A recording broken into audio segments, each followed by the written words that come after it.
They told you Jesus was white. Blue eyes, silk hair. A face that looked more like Caesar than Christ. But here's the thing, they didn't find him that way. They painted him that way. And once you understand why, you'll realize this wasn't just about art. It was about power, mind control, and the rewriting of God himself. Before there were popes in Rome or pilgrims on ships, there were paintings of a dark-skinned Messiah. Woolly hair, bronze skin that glowed under the desert sun. A man who looked like the land he walked on. Like Africa. Like you, but somewhere between the pyramids and the palaces, the face of divinity got hijacked. Europe didn't just change the story, they changed the image. Because if you can control the image, you can control the imagination. And if you control the imagination, you control the people that think about it. You've seen the image of white Jesus your whole life on stained glass, billboards, Sunday school walls. But ask yourself, when did that start? Because that image didn't exist for the first 1,000 years of Christianity. Let that sink in. 1,000 years. No blonde Jesus, the earliest depictions, Ethiopia, Nubia. The Coptic churches of Egypt showed a man rooted in African soil, brown, deep, royal. You can still find him today. In old catacombs and worn icons that somehow escaped Europe's brush. So why'd they repaint him? To answer that, you gotta go back to a time when Europe was in the dark, literally, the Dark Ages, while Africa was shining with empires like Axum, Mali, and Kush trading gold, salt, and scripture. Europe was burning witches and begging for salvation. They looked south and saw light. But power hates humility. And so began the greatest visual heist in history. Because the moment you make God look like you, you don't have to answer to anyone else. You don't have to see divinity in your slave. You don't have to imagine heaven full of faces darker than yours. It was psychological warfare disguised as religion. And they played it so smooth. We started believing it too. But before the whitewashed Renaissance portraits, before Michelangelo's brush touched plaster in the Sistine Chapel, there were receipts. Real ones, historical ones. Ancient descriptions. Surviving texts. Forgotten faces carved in stone. Let's start with geography, because the Bible itself tells you where this man came from. Born in Bethlehem. Raised in Nazareth. Hid in Egypt. Now pause. Egypt. If Mary and Joseph fled to Africa to hide from Herod, what does that tell you about what they looked like? You can't hide a white baby in Africa. Even the book says it plain. His hair was like wool. His feet like burnt brass.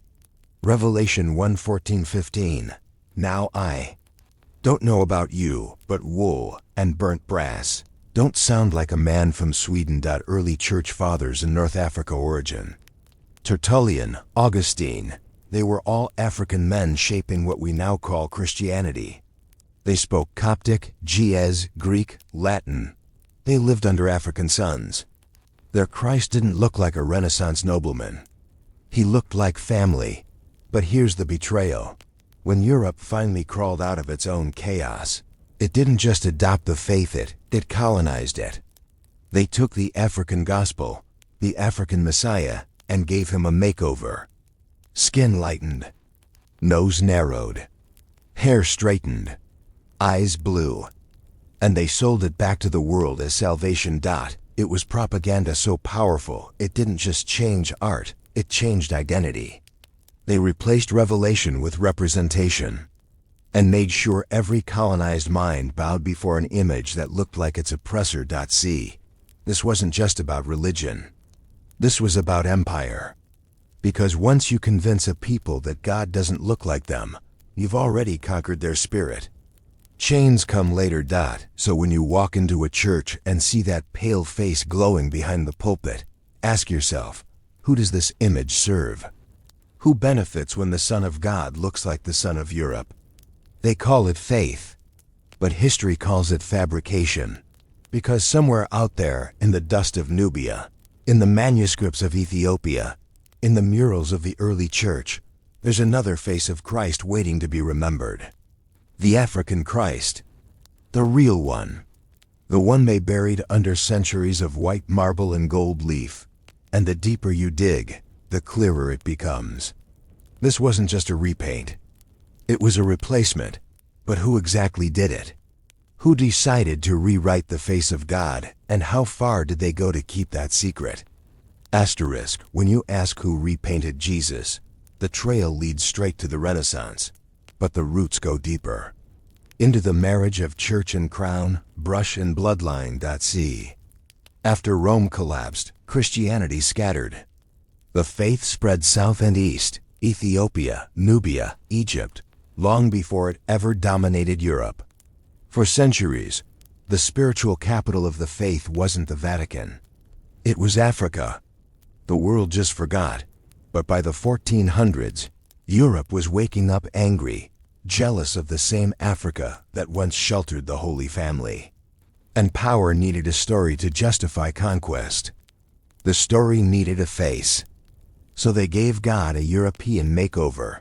The first brushstroke came from the Medici family in Florence, the richest bankers in Europe, the puppet masters of popes. They funded artists like Leonardo, Raphael, and Michelangelo. And they didn't just want art, they wanted propaganda. They told Michelangelo, "Make God look like us." And he did. When Michelangelo painted the Last Judgment, he used his own family's features for Christ's face. Cesare Borgia, son of Pope Alexander VI, a man infamous for his corruption, became the prototype of the new Jesus, a European prince reborn as the Son of God. Think about that. The Pope's son became the image of divinity itself. They didn't just repaint Jesus, they repainted the apostles, the saints, even the angels. The darker faces of faith were wiped from frescoes like they never existed. The new art was clean, pale, divine. And Europe called it the light of civilization. But here's the sick genius of it. The church didn't announce the change. They just flooded the world with new images. Slowly, silently, they drowned out the old ones. By the time your great-great-grandparents saw a picture of Jesus, the lie was already canon. Meanwhile, the truth was still breathing in the rock-hewn churches of Lalibela, in the Ethiopian Orthodox icons showing a brown Christ with tight curls and dark eyes. Those images were never meant to leave Africa, but they proved the contrast. The same century Europe painted a white savior, Africa was painting her black sun. So ask yourself, if this was just artistic style, why did they erase every African face? Why burn libraries in Timbuktu? Why ban Ethiopian scriptures older than their Latin Bibles? Because whoever controls the story controls the soul. And that's why they feared the Ethiopian Bible, the oldest, most complete collection of biblical texts in the world. It includes books you've never heard in church: Enoch, Jubilees, the Ascension of Isaiah, books that describe prophets and angels as dark-skinned beings. Warriors of light born from African lands. Europe called them Apocrypha, hidden books. But hidden from who? Not from the people who wrote them. Hidden from the people they enslaved. When colonial missionaries landed in Africa centuries later, they brought paintings of a white Jesus as proof of their civilization. But in places like Aksum, local priests laughed. They said, "That's not our Christ." They had manuscripts written in Ge'ez, older than the Latin Vulgate by hundreds of years. And in those pages, divinity was never pale. But Europe couldn't allow that version to spread. Because if Africans remembered, they'd been first, the builders, the believers, the original image of God, the empire's illusion would collapse. So they buried it under theology, art, and colonization. They made whiteness synonymous with holiness, darkness with sin.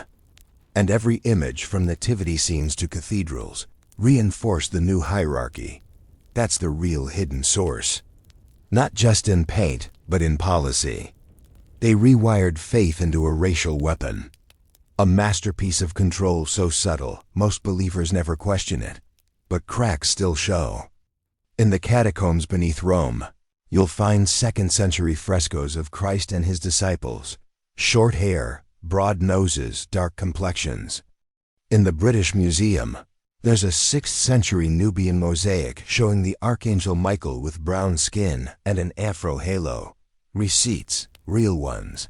And yet, schoolbooks skip them. Churches ignore them. Because the moment you see God in your own reflection, you stop needing permission to be divine. That's the danger of the truth. And that's exactly why they hid it. But here's where the story gets even darker. Because once the image was set, Europe didn't stop at art. They weaponized it. They turned the painted Jesus into a colonial passport.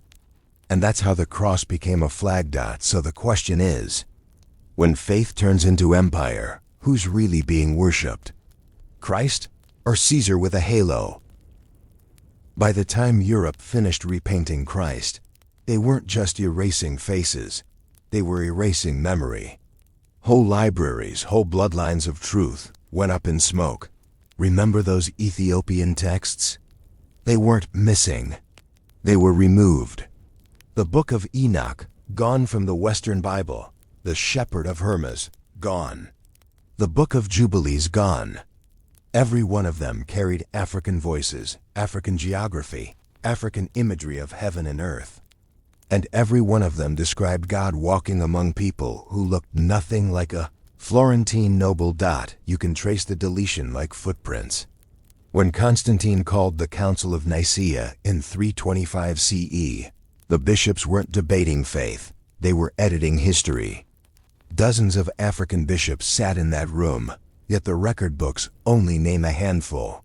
By the time Rome finished standardizing Christianity, North Africa, once its backbone, was scrubbed to the margins. Ask a seminarian today to name an African church father, and you'll get a blank stare.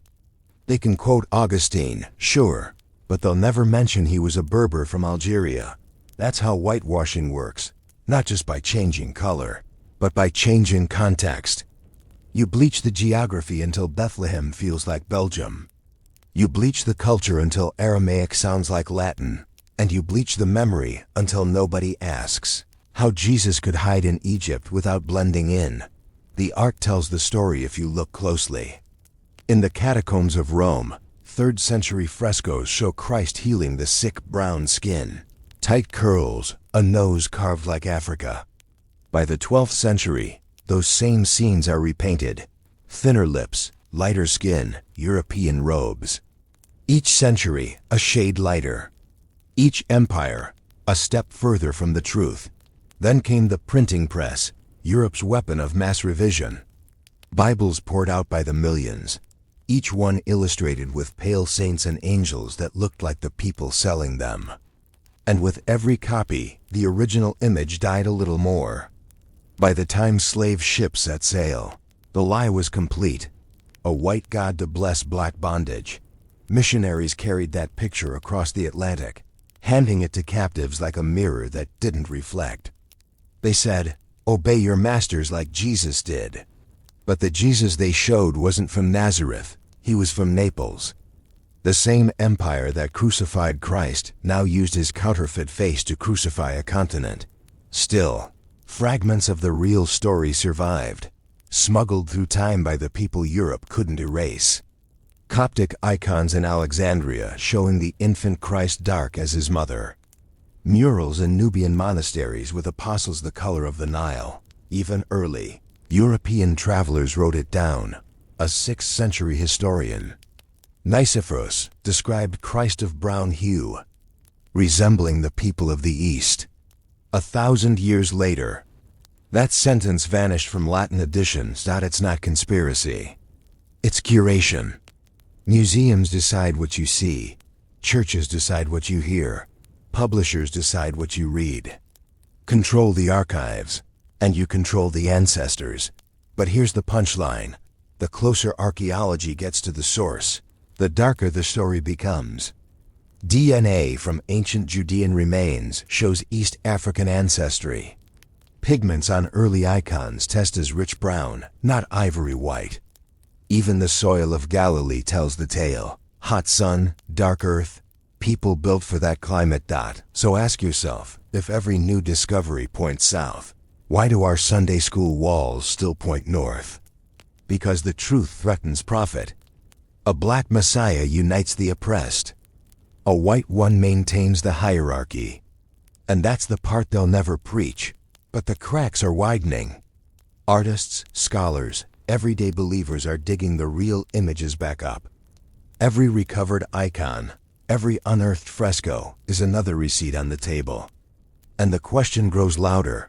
If they lied about the look of God, what else did they rewrite in his name? Asterisk, before Europe claimed discovery, Africa had already defined civilization.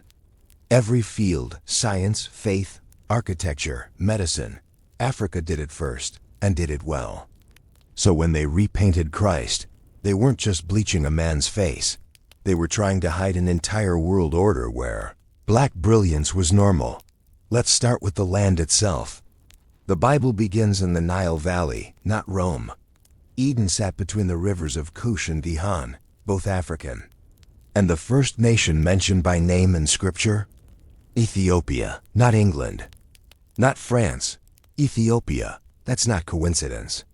That's geography. When Genesis talks about the land of Cush, it's talking about black soil, black people, black history. Every major prophet crossed African borders. Moses raised in Egypt. Jesus hid in Egypt. The Queen of Sheba from Ethiopia. Paul preaching in Libya. From Genesis to Revelation, Africa's in the margins, waiting for somebody to read between the lines. And long before Greece carved columns, Africa was already building cosmic geometry. The pyramids of Giza are aligned to the stars with precision that NASA still studies. Temples at Karnak marked the solar solstice with millimeter accuracy, minus 4,000 years before Galileo looked through a telescope. That's not luck. That's math, astronomy, divinity in one formula. And guess who taught it? The priests of Kemet, black scholars who saw science as sacred. When Greeks finally showed up, they didn't bring knowledge, they came to learn. Plato studied under Egyptian priests for 13 years. Pythagoras? He learned his so-called theorem from African geometers who'd been using it to build temples since before he was born. So when Western history says civilization began in Greece, that's like saying hip-hop started with Elvis. But here's the deeper truth. Africa's dominance wasn't just intellectual. It was spiritual.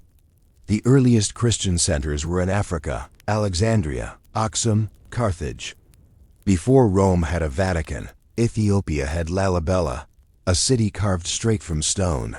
11 cathedrals chiseled downward into the earth like stairways to heaven. And while Europe fought over relics, Africans were preserving manuscripts, whole libraries written in Ge'ez. Centuries before the King James Bible. You ever wonder why European explorers burned so many African archives? Because they knew the receipts were there. Proof that Africans weren't just in the story, they wrote it. They wanted the world to believe that Africa had no history, no scripture, no science. That lie made colonization possible. That lie made slavery profitable. That lie made white Jesus believable. But if you follow the trail of evidence, art, bones, scripture, architecture, it all points the same direction, south. Because Africa wasn't following the world. Africa was the world's teacher. The ancient libraries of Timbuktu held more than 700,000 books on law, astronomy, medicine, and theology at a time when most of Europe couldn't read its own Bible. Ethiopian monks were preserving the Book of Enoch, while European scholars were burning each other at the stake. And African doctors were performing cataract surgery when European barbers were still drilling skulls to release demons. That's the part they never teach. Because if they admitted Africa was first, they'd have to admit Africa was foundational. And if Africa was foundational, that means Europe's civilization was built on borrowed bricks. Now pause and think. If you erase the builders and repaint the blueprint, what do you get? You get a world that worships the copy and forgets the original. That's why the image of Christ had to be changed. Because if divinity looked African, so did authority. When you put that back in place, the whole timeline starts to make sense. The African Christ wasn't a symbol. He was a continuation of everything Africa already stood for: knowledge, light, resurrection, balance. That's what terrified Europe most. Because you can conquer a people's land, but you can't rule a people who still see themselves as divine. So they rewrote the maps, moved borders, changed the names. Egypt became Middle East. Africa became Dark Continent. Even Jesus got relocated from North Africa to Northern Europe. And that's why you're taught to separate faith from Africa. To forget that Moses and Jesus and Solomon all spoke, walked, and prayed on African soil. They needed you to forget that, so you'd never connect yourself back to power. But once you do, once you see Africa not as a side note, but as the foundation, everything changes. The whole world's narrative starts to crumble like cracked paint on a fake portrait. Because the question isn't whether Africa was first. It's if Africa was first, who had the power and the fear to rewrite the order of creation itself? By the time Europe touched a brush to canvas, this wasn't about faith anymore. It was about power. And power, in every century, wears the mask of morality. So who changed the story? The short answer: the Catholic Church and the European elite. But the long answer runs deeper. Popes, kings, artists, bankers, all in on a centuries-long hustle to turn spiritual truth into political control. Let's break it down. After Rome fell, Europe was chaos, disease, famine, tribal wars. The Church stepped in as the one stable empire left.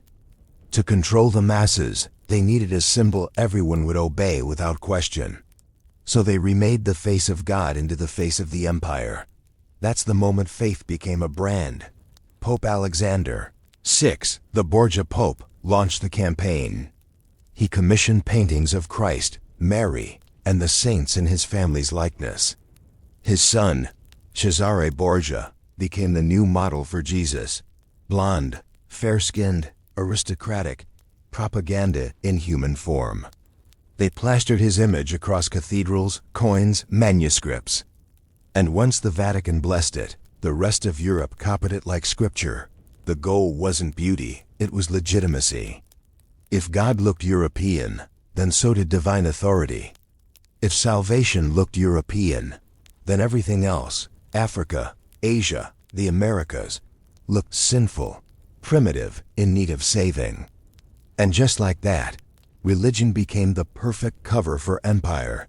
They preached civilization, but what they really meant was colonization.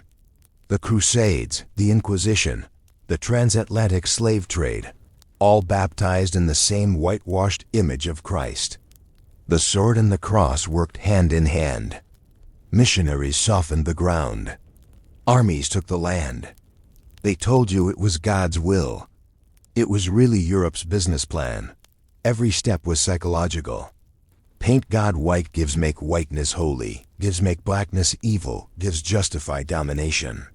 It's not art. It's engineering. They designed a religion that sanctified hierarchy. The theologians played their part too. Martin Luther, John Calvin, the so-called reformers, didn't reform the image. They kept it. Because even rebellion can serve the empire if the image stays the same. They just swapped one pope for another and kept Jesus looking European. Then came colonization. European priests carried that image on ships like it was a passport. They showed it to Africans, to indigenous people, to anyone brown, and said, "This is your God. Worship him and obey us." And when the people resisted, the same hand that held the Bible held the whip. You see the brilliance of it now? They didn't just conquer with armies. They conquered with imagination. Because if you can convince a man that heaven is ruled by someone who doesn't look like him, you don't need chains on his hands. You've already chained his mind, and once the lie spread, the church doubled down. Artists who painted black saints were censored. Icons from Africa and Byzantium were restored, meaning bleached. Even old manuscripts were translated to erase any mention of dark skin. Words like Cushite, Nubian, and Ethiopian were swapped for foreigner or slave. It wasn't just an accident. It was policy. And money flowed behind it all. Every white Jesus painting was a billboard for European supremacy. Every church built with his face on the wall was an investment in obedience. They could tax souls and call it tithing. They could invade lands and call it conversion. They could enslave people and call it divine order. That's why they had to change the story. Because the original story gave power to the people, not to the palace. The African Christ didn't preach domination. He preached liberation. And an empire built on greed can't survive a gospel that frees the oppressed. So they rewrote it. They cut out the African roots. They redrew the map. They retold the story until even the descendants of the first believers forgot who they were. But here's the part nobody talks about. Not every European agreed. Some knew the truth and tried to warn the world. Painters like Giotto, historians like Diodorus, even early monks whispered that Christ was dark, that the apostles were African. But their works were buried, burned, or corrected. The lie had momentum now. And empires don't backtrack on profitable lies still. The question remains, if they could repaint God himself, what did that do to the people made in his image? How deep does that damage run? Because once a people start seeing themselves through someone else's portrait, how do they ever remember their own reflection? Asterisk, once the paint dried, the real battle began. Not on the battlefield, but inside the brain. They'd already changed the face of God. Now they went after how you saw yourself. This was never just about religion. It was about psychology. See, when you make the divine look like your oppressor, you make obedience feel holy. When you make heaven look European, you make hell look like you. That's how you conquer a continent without firing a shot. You colonize the imagination. You teach a child to pray to a face that will never pray back. And by the time that child grows up, he doesn't just believe in God, he believes in his own inferiority. That's the quiet genius of white. Jesus, he wasn't just a painting. He was a weapon. Missionaries carried that weapon into Africa, the Caribbean, the Americas. They showed our ancestors this new God and said, "Worship him, he looks like your master." And they made sure every plantation, every mission school, every church had that same pale portrait watching from the wall. You ever wonder why that face is everywhere? Because repetition is hypnosis. Show a people the same image long enough, they stop questioning it. They start defending it. That's how control becomes culture. By the 1700s, they'd turned theology into propaganda. In sermons and slave codes, they twisted verses like, "Servants, obey your masters." They didn't quote the part where Jesus flipped tables and defied empire. They quoted the part that kept you docile. They weaponized scripture until it sounded like a lullaby for chains. And it worked for a while. Because when every school book, every painting, every stained glass window shows the same face, the mind bends toward it. Psychologists call it cognitive dominance. You see it, you trust it. You trust it, you obey it. That's not faith. That's programming. The artists played their part too. Every angel became pale, every demon dark. Light skin meant holy. Dark skin meant cursed. It seeped into language. Blackmail, blacklist, black sheep. Even in metaphors, darkness became danger, whiteness became salvation. That's not coincidence. That's centuries of conditioning. But the damage ran deeper than words. It rewired identity. Black people around the world grew up asking why God didn't look like them. They were told, it doesn't matter what color Jesus was. But if color didn't matter, why did they change it? See, psychological warfare works best when the target defends the weapon. That's why even today, when you show people a black Christ, they flinch. That's colonization echoing through the bloodstream. A system so efficient it still polices your imagination 500 years later, and Europe knew exactly what it was doing. During slavery, priests baptized the enslaved under that same image. They taught them to sing hymns about heaven while picking cotton on earth. They made the plantation feel like purgatory and the master like a savior. It's hard to rebel against someone who's been painted as your god, but the trick wasn't perfect. Some saw through it. Haitian revolutionaries prayed to a black Christ before burning the plantations. Ethiopian priests refused to hang white icons. Even on slave ships, whispers passed through the dark. He don't look like that. Because deep down, the soul remembers. You can repaint the image, but you can't erase the instinct that divinity once looked like you. And that's what terrifies. Systems built on lies, that one day, the descendants of the erased would start remembering. Because when you remember, you stop kneeling. You stop begging for worth from the same hand that stole it. So ask yourself, when a people start to see God in their own reflection again, how long before they stop seeing their oppressor as divine? Europe didn't fear African swords. They feared African memory. Because memory is power, the kind you can't chain, can't burn, can't colonize. The Renaissance made Europe feel reborn. But what they were really doing was stealing someone else's past. They looked south and saw a world that had already mastered the things they were still guessing at: medicine, math, architecture, astronomy, faith. Africa wasn't a mystery. Africa was a mirror, showing them how little they'd created on their own. That's what terrified them. When European scholars first visited Egypt, they saw monuments older than their entire civilization. They saw hieroglyphs they couldn't read, temples they couldn't replicate, and faces carved on walls that looked like the people they called slaves. That kind of truth shakes an empire's ego. So instead of learning from it, they rewrote it.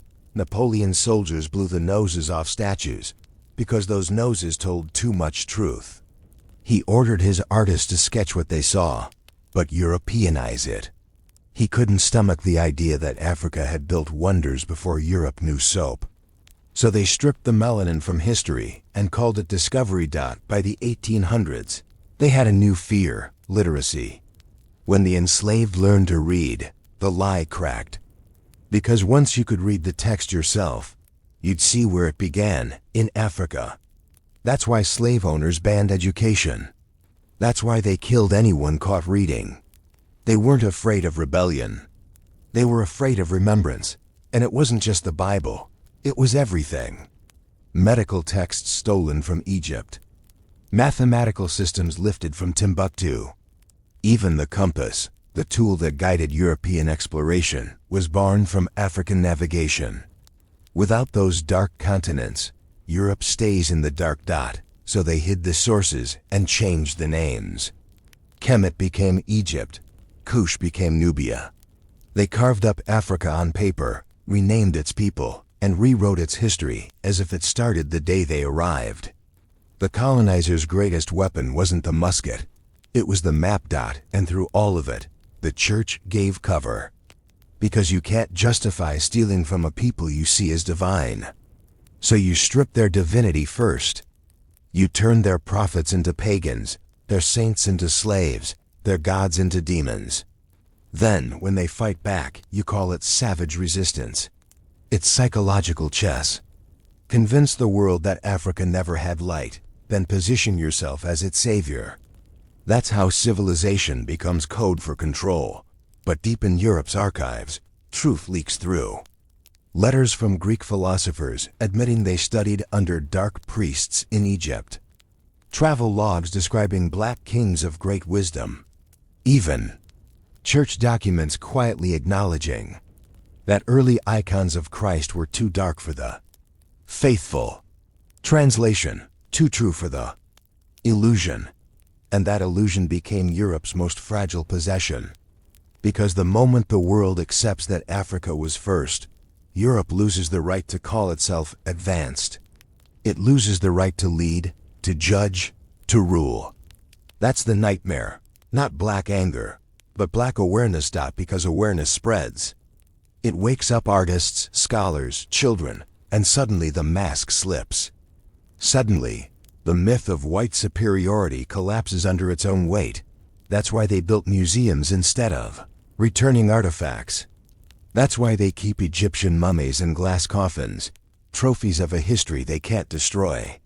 They stare at the faces of black genius every day and still pretend not to see it. But here's the twist. The same knowledge they tried to bury is resurfacing. Ancient African science, architecture, medicine, spiritual systems, all resurfacing through archaeology, DNA, and global memory. And once that knowledge connects back to its source, the lie doesn't just fade. It detonates. Because the real question isn't why Europe feared black knowledge. It's what happens to the world when that knowledge returns. Asterisk, before Oxford had a library, the Nile Valley had universities. Before Socrates asked a question, African priests had already answered it. That's the truth Europe keeps choking on. Africa was the teacher. Long before Greece. There was Kemet, the Black Land. Students came from everywhere, the Aegean, Persia, the Levant, to study under black scholars in temples like Waset and Heliopolis. They didn't just memorize prayers. They learned astronomy, geometry, medicine, chemistry, the full science of existence. They called it MDWNTR, divine speech. We call it science today. When the Greeks arrived, they didn't find mystery. They found mastery. Herodotus admitted it. The Egyptians are the blackest people I have ever seen, and it is from them that the Greeks learned geometry. That's not rumor. That's the father of Western history saying the West had a black teacher. Pythagoras studied in Egypt for 22 years. Plato stayed 13. Aristotle took their notes and repackaged them as Greek philosophy. So, when you read about the golden age of Greece, understand. It's the echo of Africa's wisdom with someone else's name on the cover. Medicine? Africans were doing surgery while Europe was still bleeding patients with leeches. The Edwin Smith Papyrus describes brain surgery 4,000 years before Hippocrates. The Hippocratic Oath? A remix of the Egyptian Book of Healing. That's why even the word chemistry comes from Kemet, the land of the black soil, mathematics. Africans built pyramids with angles precise to a fraction of a degree. They calculated the Earth's circumference using shadows and sticks while Europe still thought the world was flat. The Dogon of Mali mapped the orbit of Sirius B, a star invisible to the naked eye, centuries before telescopes. They called it Potolo. NASA confirmed it in the 20th century. Philosophy? The oldest moral code on record isn't from Greece. It's from the 42 laws of Maat, truth, balance, order, reciprocity. 10 Commandments? Simplified versions. Even the concept of judgment after death, the heart weighed against a feather, predates any European theology. Africa wasn't copying. Africa was creating. But when Europe took over the narrative, they relabeled genius as myth. They called Matt pagan. They called Imhotep, the world's first multidisciplinary scientist, a legend. Then they stole his blueprints for medicine, engineering, architecture, and worshipped his imitators instead. And here's the quiet part. Nobody says out loud. If Africa taught the world how to count, cure, build, and pray, then Europe's claim to civilization collapses. You can't colonize your teacher without rewriting the syllabus. That's why every textbook skips from ancient Egypt straight to Greece. They cut out the transfer of knowledge. They erased the handoff, yet the receipts still live in stone. On tomb walls, Africans drew right triangles centuries before Euclid. In temple ceilings, they charted the zodiac before Rome was born. In manuscripts from Timbuktu, they solved equations Europe wouldn't rediscover until the Renaissance. Those aren't coincidences. That's continuity. Ask yourself, if Africa was primitive, Why did everyone come to study there? Why did Alexander the Great rush to Egypt first thing after conquering Persia? Because even conquerors crave legitimacy from the source. He went to be declared a son of Ammon, the black god of creation. He knew where the throne of wisdom sat. And when Rome took Greece, and Greece took Egypt, they took more than land. They took memory. They repackaged African science as Western progress and never gave the citation. They even renamed the gods. Osiris became Dionysus. Isis became Aphrodite. Horus became Jesus in iconography. That's the remix we still worship today. So the next time someone says Africa was behind, remember, behind what? Time? History? Or just the lies painted over its achievements? Because here's the real secret. The more you study the origins of Western civilization, the blacker the story gets. And that's what Europe could never admit. The world they brag about was built with Africa's hands, Africa's mind, and Africa's map of the stars. But if Africa taught the world, and Europe built its empire on those lessons, what happens when the teacher wakes up and demands the credit? The image they never wanted you to see, the black pharaoh standing between man and God, wasn't myth. It was memory. These weren't dark-skinned foreigners. They were homegrown rulers of Kemet, Kush, Nubia, real names, real dynasties. Archaeologists call them the 25th dynasty, but their people called them the Sons of the South. Kings like Pi, Shabaka, and Taharka, all black men, all pharaohs, all worshipped by their people centuries before Europe had a single crown. Taharka isn't rumor. He's carved in stone. The Bible names him outright in 2 Kings 19-9, a Nubian king defending Jerusalem from Assyria. Let that sink in. The same Bible people used to justify slavery literally celebrates a black pharaoh as God's chosen protector. And yet no Sunday school lesson ever says his skin was the color of the Nile mud. Look at the walls of ancient temples. You'll see them, broad noses, coiled hair, deep brown skin painted with ochre so vibrant it still glows thousands of years later. Those aren't Greeks. They aren't Arabs, they're Africans. The first images of leadership humanity ever recorded were black. Now step into Ethiopia. There you'll find the line of Solomon and Sheba, a royal bloodline claiming descent from a Hebrew king and an African queen. Their son, Menelik I, was said to have brought the Ark of the Covenant back to Aksum. For thousands of years, Ethiopian emperors sat on that throne, believing they were the keepers of God's original promise. That's why Ethiopia was the only African nation never colonized, because its faith came from its own soil, not from Europe's ships. The prophets? Same story. Moses born and raised in Egypt. Jeremiah and Zephaniah both describe people from Cush as allies and kin.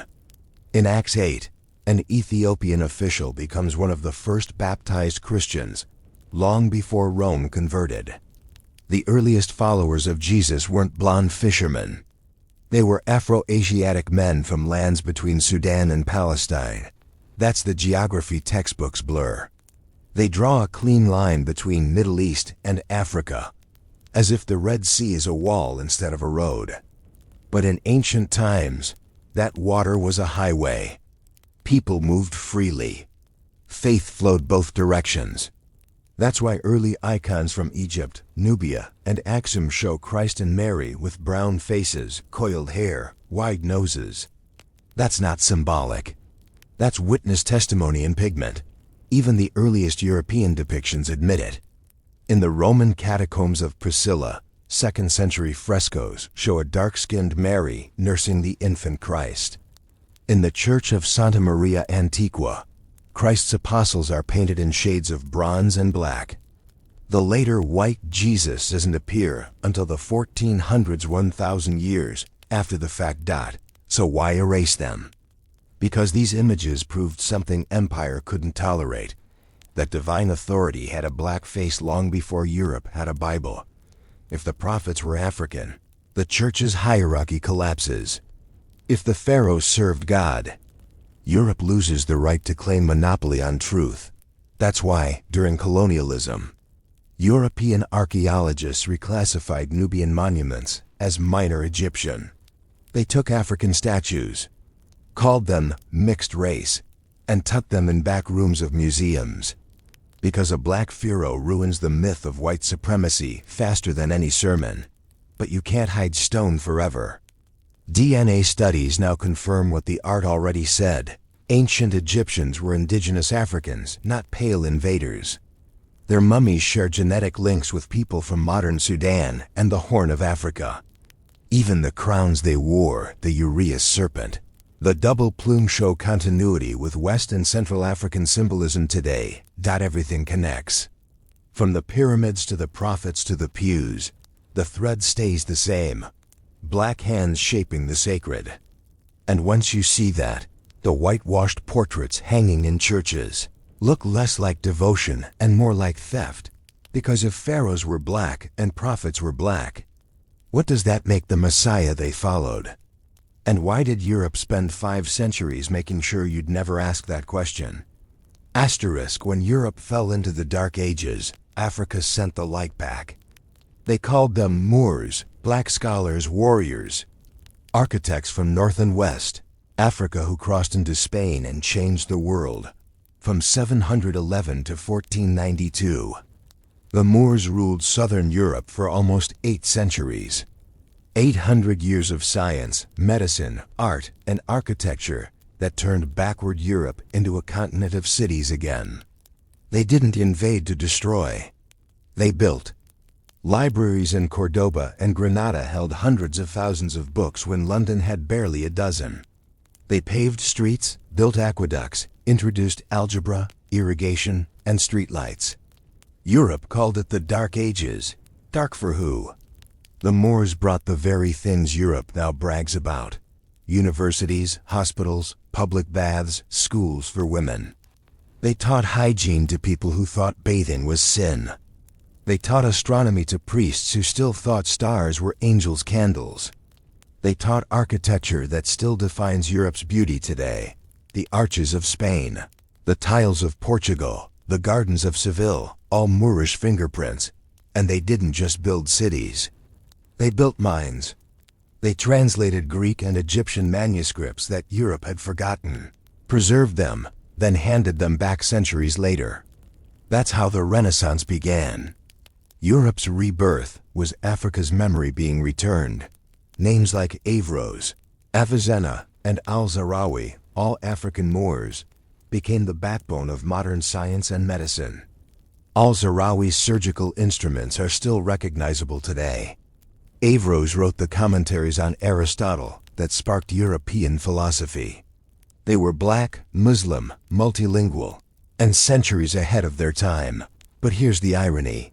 Europe called them infidels by day and studied under them by night. Christian kings sent their sons to Moorish universities to learn math and medicine, then called the teachers savages in church. That's the European duality. Copy the culture, erase the credit. When the Moors introduced algebra, al-Jabr, Europe's scholars called it sorcery. When they introduced paper and libraries, Europe called it witchcraft. But when the empire fell, those same scholars stole the knowledge, translated it into Latin, and called it their awakening. It wasn't awakening, it was appropriation. Then in 1492, the same year Spain expelled the Moors, Columbus set sail west, carrying maps and instruments designed by Moorish scientists. The Age of Discovery began with African math and Arab engineering. The compass, the astrolabe, the sails, all born from the cultures they had just destroyed. That's the part history never teaches. Europe didn't rediscover the world. It rediscovered Africa's leftovers. And when the Moors were gone, the light went out again. The Inquisition banned black scholarship, burned books in the plazas of Granada, and forced conversions under threat of death. They erased centuries of progress because knowledge without whiteness terrified them. But the receipts survived. Moorish architecture still stands. Their medical texts still form the roots of European universities. Their words live in our mouths: algebra, alcohol, algorithm, arsenal. Every "I'll" you hear in English is Africa whispering through Arabic. The same people Europe called savages taught them to wash, to write, to think.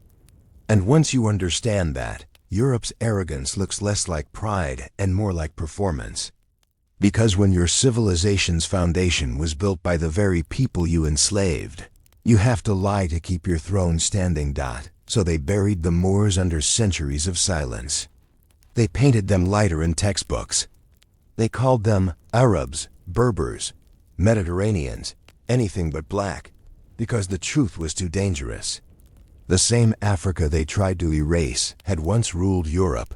And here's the twist: even as Europe was rewriting history, African blood still ran through its royal veins. Black lineage in Spanish and Portuguese nobility. African features in early European portraits, scrubbed lighter by later restorations. Every brushstroke of erasure was a confession. They knew exactly who built their world. Because if Europe's rebirth came from the Moors, then what does that make the Dark Ages? And what happens when the descendants of those same Moors remember they once ran the empire that civilized the world? When the Moors were driven out, Europe had two problems. Their cities were full of African genius, and their memories were full of African faces. So they didn't just conquer the land, they repainted the past. Painters became propagandists. Michelangelo, Raphael, Da Vinci, their commissions weren't art lessons. They were political orders. The church said, "Make holiness look European." And the artists obeyed. They scraped brown pigments off old icons, replaced them with pink flesh and golden hair, then called it restoration. That's how White Jesus went viral before printing ever existed. The whitening spread like a marketing campaign. Sculptors recarved noses, historians retranslated texts, and popes rewrote saints' biographies. Saint Maurice of Thebes, an African general once depicted jet black in armor, was slowly lightened in painting after painting until he looked Swiss. By the 1600s, the only black saints left were the ones Europe couldn't hide. And even they were labeled exotic. Printing finished the job. Every new Bible, every school book, every cathedral mural reinforced the same color code. White equals holy, black equals evil. Sinister literally means left-handed and dark. Even light itself became theology. That's not coincidence. That's propaganda so deep it shaped language. Museums joined the conspiracy. When Napoleon's men stole artifacts from Egypt, they displayed them as trophies of lost civilization, not living heritage. They filed African mummies under Middle Eastern. They relabeled Nubian dynasties as foreign invaders. Each caption a quiet lie that made Europe look older, Africa younger. And while they rewrote, they preached. Missionaries told colonized children, "Your ancestors worshipped idols. We bring you the true God." But that true God was painted by the same empire that chained their parents. That's the cruelty of whitewashing. It's not just about images, it's about inheritance. Change the picture, and you change who gets remembered. Every empire knows this trick. Rome did it to Carthage. Britain did it to Benin. America does it with Hollywood. Turn black strength into background noise and sell the remix as the original. And yet, the evidence still bleeds through the cracks. Underneath European frescoes, restorers keep finding darker underpaintings, brown halos, bronze skin, woolly hair. Under ultraviolet light, erased saints reappear like ghosts demanding credit. Even science can't keep the lie sealed. Why did they go this far? Because power feeds on perception. You can't rule people who remember they built the world. So you bleach the memory until even they doubt it. Then you feed them your version of beauty, holiness, and truth, until they thank you for the privilege of forgetting. But memory leaks. Every statue with a broken nose, every hidden fresco, every forgotten name is a confession. The lie only worked because we stopped looking. And once you look again, you see it everywhere, the deliberate pattern. The coordinated erasure, the fear behind the brush. Because if Europe had to repaint history to stay on top, what happens when the paint peels? Columbus didn't discover anything. He arrived late to a party Africa had already hosted. Long before 1492, Africans were crossing the Atlantic. Not myths records. Archaeological, linguistic, and botanical receipts scattered across the Americas that scream one truth. We were here first. Start with Mali. Emperor Abubakar II, ruler before Mansa Musa, didn't chase gold, he chased knowledge. Around 1311, he launched a fleet of 2,000 ships westward from the Senegal River, carrying scholars, traders, and navigators. His court chronicler, Al-Umari, documented it plainly. The first fleet never returned. The second reached a vast ocean and never came back. They didn't vanish. They landed in Mexico and Central America. The Olmec heads still stare back 12 foot. Basalt faces with broad noses and full lips carved centuries before Columbus's parents were born. Historians called them Negroid features, then quietly changed the term when it got uncomfortable. But the features didn't change. Stone doesn't lie. Cotton and gourds native to Africa show up in pre-Columbian South American site species that don't float across oceans on their own. Linguists find Mand and Wolof words in early Caribbean dialects. Even gold alloys from West Africa match the chemical signature of pieces dug up in Panama. The trail's not subtle. African navigators had the tools, the compass, the astrolabe, and ships that could ride the Canary. Current west to Brazil and back east on the north. Equatorial drift. Those same currents carried Columbus later, he just followed. Paths already mapped by African sailors. Mali's riverboats were floating. Universities' mathematicians plotting by stars. Herbalists trading seeds. Griots recording every mile in oral archives. Their maps drawn in sand and memorized spoke of lands where the sun sets over black waters. That wasn't poetry. That was cartography. Even Columbus admitted it. In his own logs he wrote of meeting black men, trading in the Caribbean, carrying metal tipped with a mix of gold from Guinea. His successors buried that detail under royal flattery. They needed Europe to believe discovery began with white sails. But you can't erase fingerprints from a continent. Temples in Mexico share the same pyramid ratios as Nubia. Calendars in the Yucatan mirror Egyptian lunar cycles. West African drums echo through Afro-Caribbean rhythms that predate slavery. Culture travels with people. People leave echoes. Why doesn't the textbook mention any of this? Because Columbus discovered America is the cornerstone myth of European destiny. Admit Africans came first, and the narrative collapses. You'd have to rewrite every schoolbook, every national anthem, every empire's justification.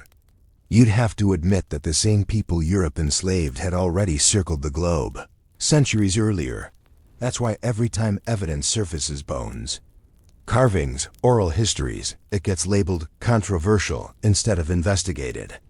Because the truth doesn't fit the painting. The truth shows Africa sailing west while Europe was still arguing whether the earth was flat. The irony? The very routes Abubakari's fleet charted became the slave routes a century later. The paths of curiosity turned into chains of commerce. Africa reached out to trade and was repaid with conquest. Still, the idea survived in whispers. Haitian griots singing about the ships before the chains. Brazilian legends of brown-skinned kings who came from the rising sun. Memory disguised as myth, waiting for archaeology to catch up. Because if Africa reached the Americas before Columbus, then the story of the New World isn't discovery. It's reunion. And if the first faces in the Western Hemisphere were black, then who really discovered who? Everything they brag about inventing, they borrowed from Africa. Not metaphorically, literally. Paper? The first sheets weren't from China or Europe. They came from papyrus, the Nile's gift. Africans wrote on pressed reeds thousands of years before Europe learned to write its own alphabet. The Library of Alexandria housed 500,000 scrolls of African science, history, and mathematics before Rome burned it to ash and called itself enlightened. Navigation? Africans charted the stars long before Europeans had compasses. The Dogon mapped the orbit of Sirius B with naked eyes. Egyptian sailors followed those constellations across seas. They built ships from acacia and papyrus that could cross oceans and did. When Portugal launched its Age of Exploration, it was using Moorish maps and African-designed astrolabes. They called it discovery. It was plagiarism with sales.medicine. The Ebers Papyrus listed over 800 medical formulas, antibiotics, dental surgery, even pregnancy tests using barley seeds. Centuries later, Europe rediscovered these same cures and called them breakthroughs. Imhotep, the first multidisciplinary physician, performed surgeries, while Europe still treated illness as demonic possession. Hippocrates studied in Africa, stole the methods, and Europe crowned him the father of medicine. Engineering? The Nubians built water clocks, the Egyptians mastered hydraulic systems. Their mathematics birthed architecture still standing today, while Europe's wooden huts rotted away. The Great Pyramids aren't monuments, they're blueprints. You can't build one without algebra, trigonometry, and a calendar synchronized to the stars. Those weren't aliens. Those were Africans. Even martial arts, the body's science of rhythm and control, traces back to the continent. The stick fighting of Nubia, the grappling of Senegal, the spiritual combat dances of Angola birthed the systems that later morphed into capoeira, jiu-jitsu, and karate. When Asian monks met African traders in the 5th century, they swapped techniques and philosophy. The world calls it Shaolin. The roots say Nile. And technology? Don't let them fool you with timelines. The iron furnaces of Nok and Meru were running when Europe was still in bronze. Africans smelted steel so pure modern engineers still study the metallurgy. West African smiths invented carbon-tempered blades centuries before the Industrial Revolution. They called it tribal craft. It was nanoscience in dirt and fire. Even the clock on your wrist owes Africa. The first sundials and water clocks measured time by the flow of the Nile. They didn't just count hours, they mapped seasons, floods, harvests. Time itself began in rhythm with the black earth. Europe didn't start the modern world. It branded it. It took African innovations, repackaged them in Latin, and patented the past. Paper became parchment. Alchemy became chemistry. Medicine became science. Africa became mystery. They erased names to erase ownership. They told you the genius of Africa was superstition, and the superstition of Europe was genius. But the receipts never left. In dusty museums, the dates don't lie. Every discovery they celebrate traces back south.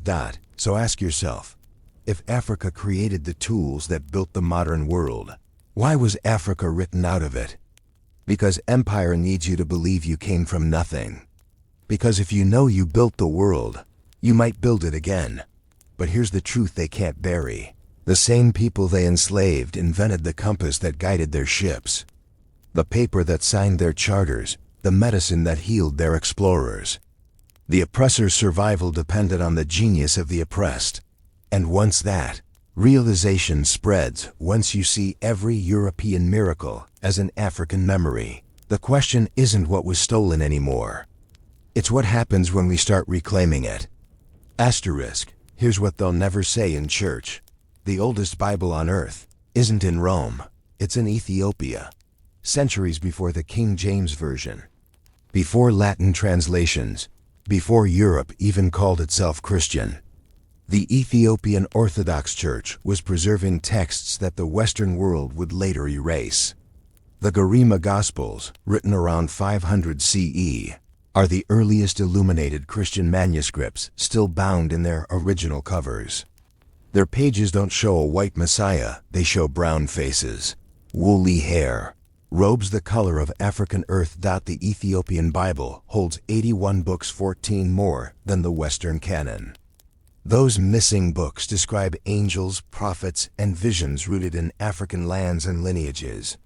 The Book of Enoch tells of a prophet born in the region we now call Ethiopia, walking with God long before Moses. The Book of Jubilees speaks of the sons of Cush and Sheba as founders of nations blessed, not cursed. Those stories didn't fit the colonial gospel, so the West labeled them Apocrypha and buried them under translation. Even the prophets they kept, they bleached. Moses born on African soil, raised in Pharaoh's house. Jeremiah protected by an Ethiopian court official. Zephaniah, his name literally means God protects, and his lineage traces to Cush. Simon of Cyrene, the man who carried Christ's cross, was from Libya. The first non-Jewish convert in Acts was an Ethiopian eunuch, an African reading scripture on his way home from Jerusalem. In the original story, black hands hold the gospel before Europe even hears it, but when empire took the stage, those hands vanished. Translators turned Cush into Ethiopia when convenient, Arabia when not. They softened black into dark, then into foreign. Each edit dimmed Africa's light a little more. Ask yourself, why would they hide an African Bible? Because it destroys the monopoly. If Africa was first, Europe can't claim divine right. If African prophets spoke to God directly, no priest in Rome can act as middleman. And if Christ himself looked like the people Europe enslaved, the whole hierarchy collapses. That's why the Vatican kept the Ethiopic manuscripts locked away for centuries. When scholars finally studied them, they found texts older than any European copy. The ink, the parchment, the carbon dating all receipts. The West didn't protect the word. It plagiarized it. Even language carries the evidence. The word amen, straight from ancient Egypt, meaning, so be it, the hidden force. The word hallelujah, Hebrew, through African tongues. Christianity wasn't born in Europe. Europe was baptized in Africa. The early church knew it. Augustine of Hippo, North African. Tertullian, Carthaginian. Athanasius of Alexandria, dark-skinned African, who defined the Nicene Creed.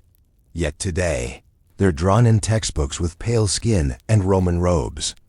That's not history. That's identity theft in stained glass. And the theft keeps repeating. Colonial missionaries burned local scriptures, banned GS liturgy, and replaced brown icons with blonde ones. They said they were saving souls. What they were really doing was resetting memory. But memory doesn't die. It waits. In Ethiopia's rock-hewn churches, you can still see murals of black angels guarding a black Christ. The songs are sung in GS, the same language used when the Bible was young. No translation needed. No permission required. That's the danger to empire. Once people realize the Bible's roots are African, the illusion of European holiness shatters. Because the truth hits harder than any sermon. The face they erased from the scriptures is the face that wrote them. And if the oldest Bible on earth is African, then who's been preaching whose gospel all this time? Erase a people's past, and you don't have to chain their bodies, you chain their minds. That's what centuries of whitewashing did. It rewired memory. The colonizer didn't just steal land or labor. He stole context. He made the descendants of builders believe they came from nothing. This is how it works. First, you cut off the timeline, pretend Africa's story starts with slavery. Second, you flood the void with your own images, white saints, white scholars, white saviors. Then, you repeat it until it becomes gospel. Children grow up worshiping strangers and distrusting their own reflection. Psychologists call it internalized inferiority when the victim starts defending the system that broke them. It shows up everywhere. In the way we describe beauty, in how we measure intelligence, in the way some black people still flinch at the word African as if it means less. That reflex isn't natural. It's conditioning. Colonial schooling trained generations to see Europe as origin and Africa as afterthought. History books taught us to start with Greece. Not Kemet. Art classes praised Da Vinci. Never the artisans of Nubia. Even churches' places meant to heal reinforce the wound every Sunday with a white face over the altar. You think you're praying for salvation, but subconsciously you're asking whiteness to save you. That's the genius of erasure. It makes oppression feel like devotion, and the damage doesn't stop in the past. Look at media today. Darkness still means danger. Light still means purity. The same color hierarchy painted on cathedrals now runs Hollywood. Black villains, white heroes. Same brush, new canvas. Meanwhile, the descendants of Africa walk through life second-guessing their own brilliance. We doubt our history, our inventions, our prophets, because we were trained to. We quote Aristotle without knowing he studied in Africa. We call philosophy Greek, not stolen. We call Jesus white, not rewritten. That's how deep the psychology goes. It's not ignorance, it's hypnosis. Centuries of repetition, teaching you to love your captor's mirror more than your own face. But the mind can wake up. Once you see the pattern, you start questioning everything. Why did they change the maps? Why did they rename the gods? Why did they destroy every record that proved Africa was first? Because memory is resistance. Once a people remember who they are, they stop playing by someone else's script. That's why revolutions always start with rediscovery, books, murals, songs, DNA. The moment you say, "We were here," the illusion cracks. And when that illusion breaks, it hurts. It's grief for the centuries stolen. But right behind the grief comes clarity. You start seeing the machinery. How images became instruments, how lies became laws, how forgetting became survival. That's when the healing starts, not in revenge, but in recognition. You can't fight a lie until you see it. You can't reclaim a crown you don't remember losing.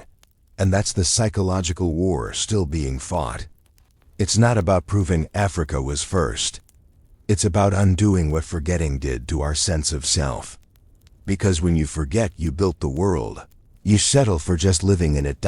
So here's the question that decides everything. If erasure built the system, what happens when remembrance becomes the rebellion? Asterisk, even with the whole world rewriting the story, Africa never stopped fighting back. While Europe built empires off stolen names, African nations and their descendants built memory under fire. Start with Ethiopia. The only African nation never colonized. When Italy came with tanks and Catholic blessings, Ethiopia answered with faith older than Rome.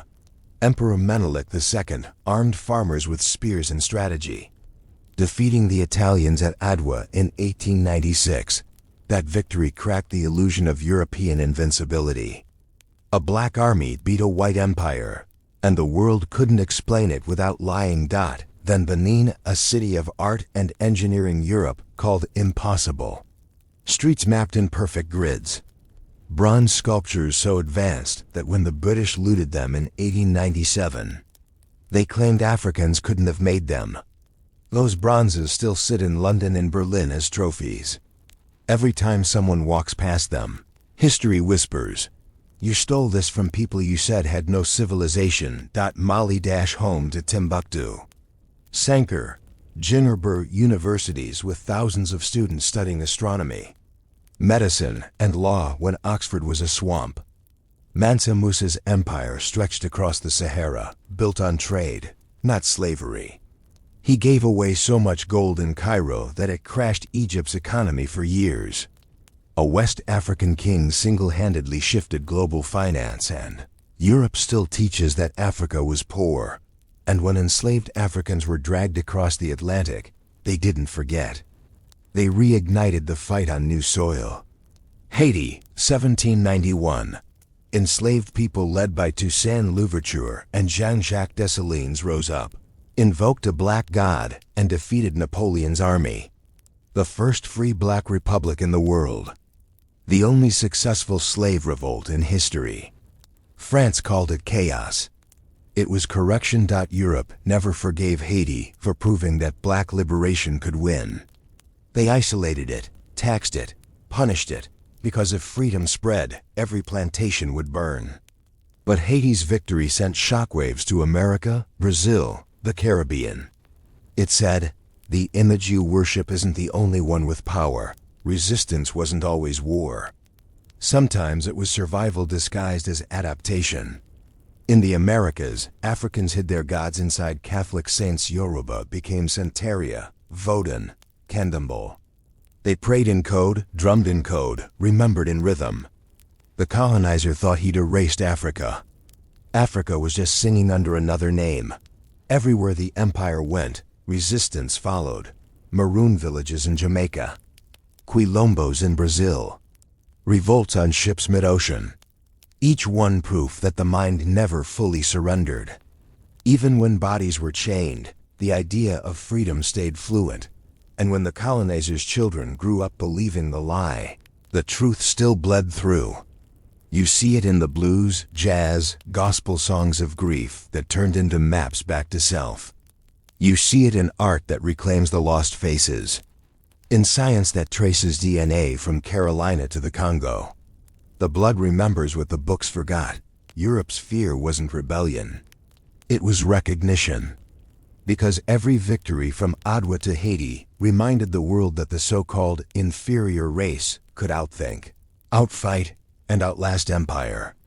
And if that's true, then the whole racial hierarchy collapses overnight. That's why they still hide the receipts. Still lock Benin's bronzes behind glass. Still pretend Haiti's revolution was an anomaly instead of a prophecy. Because once people connect those dots from Nile to Benin to Haiti, they see the pattern. Africa never died. It adapted. It waited. And now, that memory is waking up again. You can feel it in the music, the art, the fashion, the scholarship. The empire's children are starting to sound like the ancestors they tried to forget. So if Africa survived slavery, colonization, and centuries of erasure, what happens when survival turns into strategy again? The colonizer doesn't need chains anymore. He's got screens. The same trick they used with paintbrushes, they use with cameras. Control the image, control the mind. Turn on the TV. Who's the villain? Who's the genius? Who needs saving? Different century, same storyboards. They replaced stained glass with movie screens and pulpits with platforms. Every headline, every casting choice, every algorithm still whispers the same old sermon. White equals power. Black equals problem. News outlets film poverty in Africa, but not the skyscrapers. They frame black protest as riot and white outrage as concern. They call crime urban when the suspect is brown, mental health when he's not. That's not journalism, it's image management. Hollywood sells diversity, but still edits history. Egyptian queens look European. African gods are side characters. Whole civilizations are rewritten in CGI paleness. When they do cast a dark face, it's tragedy or tokenism, never ownership. The colonizer doesn't erase the past now. He reboots it. In social media, that's the new plantation: attention harvested, identity commodified. Algorithms amplify pain but bury context. They profit from outrage while numbing empathy. The image of black suffering sells, but black sovereignty doesn't trend. That's not an accident. It's design. Education plays its part too. Students still learn about Columbus before Mansa Musa, Newton before Imhotep, Rome before Kush. Teachers say, there's just not enough time for African history. No, there's not enough permission. Because if the curriculum shifts, the balance of pride shifts too. Corporations join the show.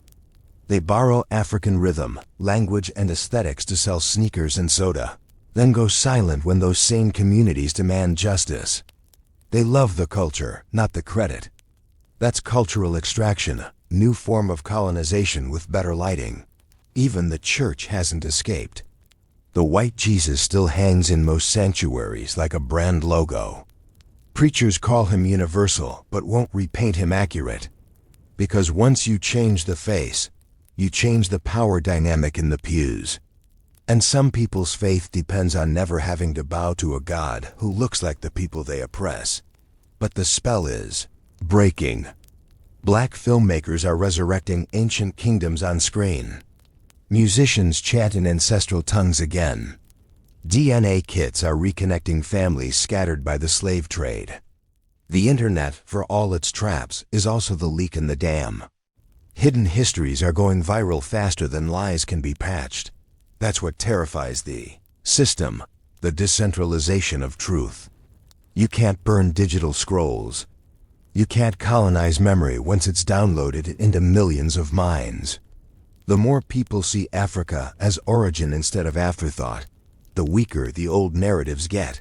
Still, the war isn't over. Every generation faces the same choice: consume the image or confront it. You can't win a psychological war by scrolling through it. You win by remembering, by teaching, by creating new images that tell the truth without asking permission.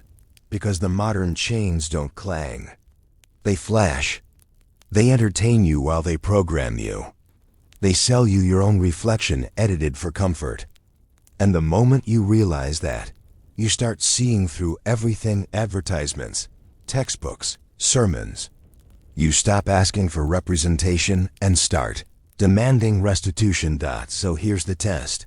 When every screen tries to tell you who you are, will you look or will you see? Because once the image flips back to the truth, once you start recognizing yourself in the story again, the question isn't who controls the media anymore. It's who controls you. We've spent 5 centuries under someone else's portrait. Now the brush is back in our hands. Reclaiming the blueprint isn't nostalgia, it's strategy. The same systems that erased us can be rewritten by us. The blueprint isn't lost. It's layered. Every piece of suppressed history is a tool waiting to be reused. Look around. The reawakening's already here. African design running fashion houses.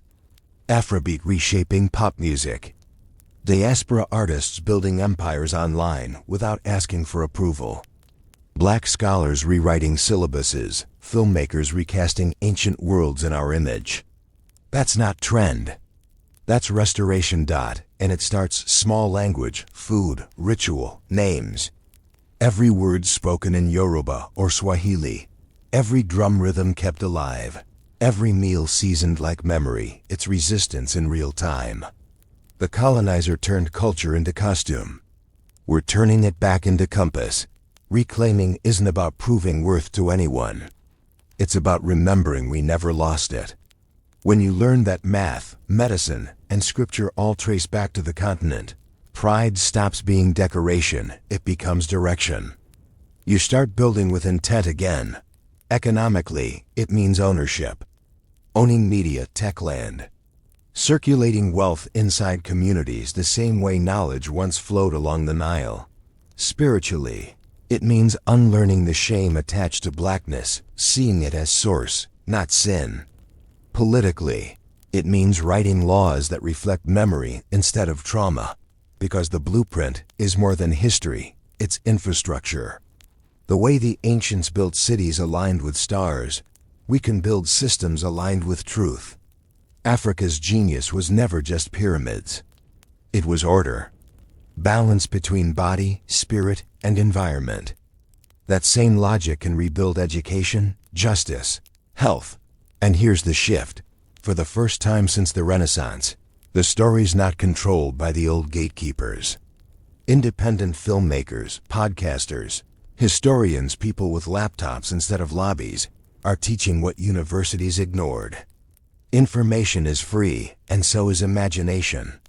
The colonizer can't censor what he doesn't own. But reclaiming the blueprint also means confronting our own reflection. Centuries of erasure left scars: colorism, division, doubt. The system trained us to compete instead of connect. The new revolution isn't just knowledge. It's unity. Because empire falls when the diaspora starts, speaking with one voice again.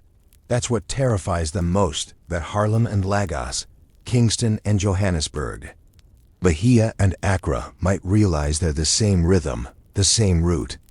That global blackness isn't fragmentation, it's federation. This is what reclaiming really means. Not marching backward into pain, but forward into design. Re-engineering the future with ancestral equations. The same creativity that built empires before Europe existed still lives in us. It's not ancient history, it's active code. Once you know that, you stop asking to be included. You start building parallel. Schools that teach truth. Art that heals memory. Business that funds liberation. Faith that reflects your face. Because the blueprint never vanished, it was just buried under someone else's paint. Now that the paint is peeling, the lines are visible again. Straight, deliberate, divine dot. So the question isn't, can we rise again? We already are. The real question is, now that we remember how to build, what will we build next? Picture it. What if the erasure never happened? If we'd kept the blueprint in our own hands, how different would the world look right now? Imagine cities built with African logic solar grids following the Nile's flow. Schools designed around community instead of competition. Governments balanced like math. Truth, order, reciprocity. No colonies. No stolen gods. Just continuity. Imagine a world where the face of Christ stayed brown, where children saw themselves in divinity from birth. How many wars would never start? How many minds would never shrink? If we never forgot, beauty wouldn't be measured against whiteness. Genius wouldn't need European approval.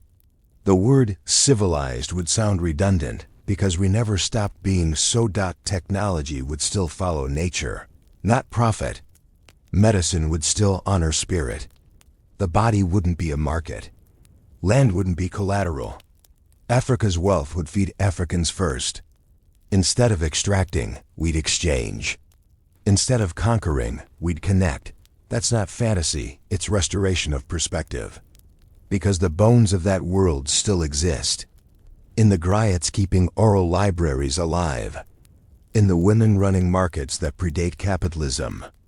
In the scientists reverse engineering clean energy using old village wisdom.